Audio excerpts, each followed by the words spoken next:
Salut tout le monde, j'espère que vous allez bien. Aujourd'hui, on est ensemble pour parler de la saison 2 de Power Book de Ghost et de l'épisode 5. J'espère que vous êtes à jour parce qu'il y aura du spoil. Comme dans chaque vidéo, tu connais la chanson. Si ce n'est pas le cas, je t'invite à revenir plus tard.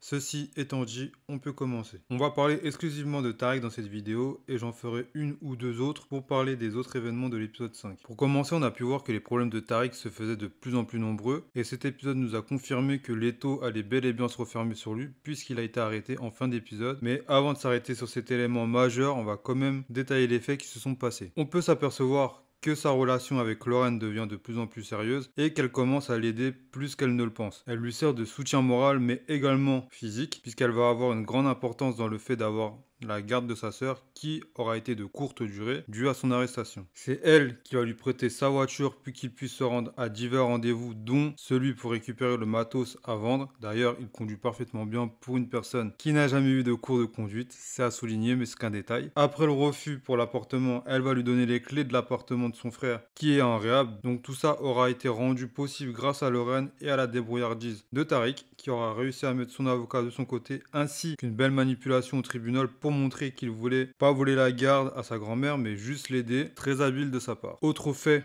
de l'épisode, c'est le conflit ouvert entre Monet et lui. Elle a découvert la vérité sur Tariq, qu'il était responsable de la mort de Jabari Reynolds et que les problèmes de Zeke étaient en partie de sa faute. La discussion, ou plutôt la menace mise en place par Monet aura eu un effet éphémère puisque rien ne se passera comme elle l'avait prévu. Premièrement, Tariq va exécuter l'ordre de Monet de découvrir qui est le district de Kane, après avoir demandé à Diana de l'aide pour fixer un rendez-vous, et suivre Kane après l'avoir pris en filature, mais il va se faire choper. Il va se faire choper et il va se faire tabasser par Neuf qui traînait dans les parages. Il va perdre son téléphone au passage. Et sans l'ordre du chef asiatique qui est pour moi le tueur attitré de Mecha, Tariq aurait pu mourir. D'ailleurs, cette scène est assez marquante parce que malgré toutes les fois où il nous a montré qu'il était intelligent, il continue de faire des erreurs que son père n'aurait jamais commises. Première erreur, il ne s'est pas assuré qu'il n'y avait personne autour de lui. Deuxième erreur, il montre son visage à la caméra. Et troisième erreur, Ghost n'aurait jamais été sans arme dans une mission de reconnaissance comme celle que Tariq effectuait. Donc là, c'est deux grosses erreurs qu'il commet. Malgré tous les tutorats qu'il a eus,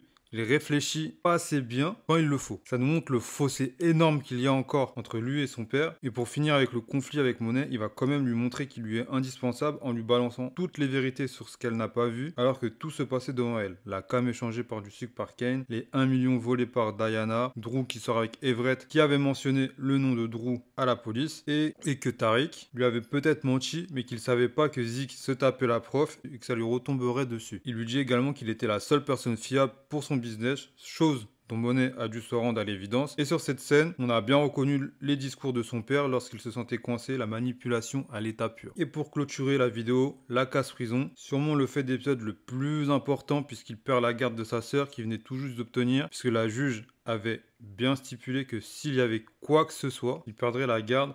Donc c'est chose faite avec l'arrestation. Il plonge pour 2 meurtres, dont un qu'il n'a pas commis pour le lieutenant Ramirez. Donc la peine va être bien lourde dans la logique. Les vraies questions à se poser, c'est qui va l'aider. Est-ce que Breden risque de prendre lui aussi ou est-ce qu'il est protégé par son père? Lorraine va-t-elle essayer de l'aider d'une façon ou d'une autre, que ce soit pour sa sœur et sa grand-mère ou pour essayer de prouver qu'il est innocent? Chose qui est évidemment fausse. Surtout que Kamal Tate connaît bien la famille, en particulier le père vu que c'était l'opposant de son frère Rashad et qu'il a bossé en tant que flic et il le dit, il a fait tourner la justice sans jamais réellement se faire attraper. Il connaît bien le dossier donc il va pas laisser Tariq sortir comme ça et surtout McLean et Saxe vont peut-être avoir un grand rôle pour Tariq même si McLean voulait protéger Carey, donc à voir comment ça va se dérouler. Et je vais finir avec la lettre de l'avocat donnée à Tariq de la part de son père disant: je savais que tu finirais là. Tu es à ta place, petit. Alors perso, j'ai crié quand j'ai entendu ça. Mais pour moi, ça prouve qu'une chose, c'est que Ghost savait que son fils viendrait pour le tuer et qu'il a pu anticiper. Donc ça m'étonnerait pas qu'on le revoie bientôt. Je pense également que la lettre ne contenait pas que ça et qu'il s'est arrêté juste à ces lignes. Même sans être présent, James continue de donner des leçons de vie à son fils et je pense que la prison va le forger et on risque de voir un Tariq 2.0 à la sortie de prison et également voir de nouveaux et anciens personnages faire leurs apparitions et qui auront une importance pour la suite. Je pense également qu'il est dans la même prison que le frère de McLean et que les deux vont s'entraider. Chose également importante, dans le testament, il est stipulé qu'il doit avoir son diplôme en 4 ans sinon il héritera de rien. Autant dire que là, c'est clairement foutu pour avoir tous les biens légués de son père et qu'il devra trouver une autre façon d'atteindre la richesse à sa sortie de prison. Enfin bon, on verra bien. Et sur ces quelques mots, je vous annonce que la vidéo touche à sa fin. Mais avant ça, n'oubliez pas de liker et de vous abonner si vous avez aimé la vidéo et que vous voulez être au courant des prochaines sorties de l'univers Power. 2 autres vidéos viendront dans peu de temps. Je vous dis à la prochaine pour de nouvelles vidéos. D'ici là, portez-vous bien et à plus les gars.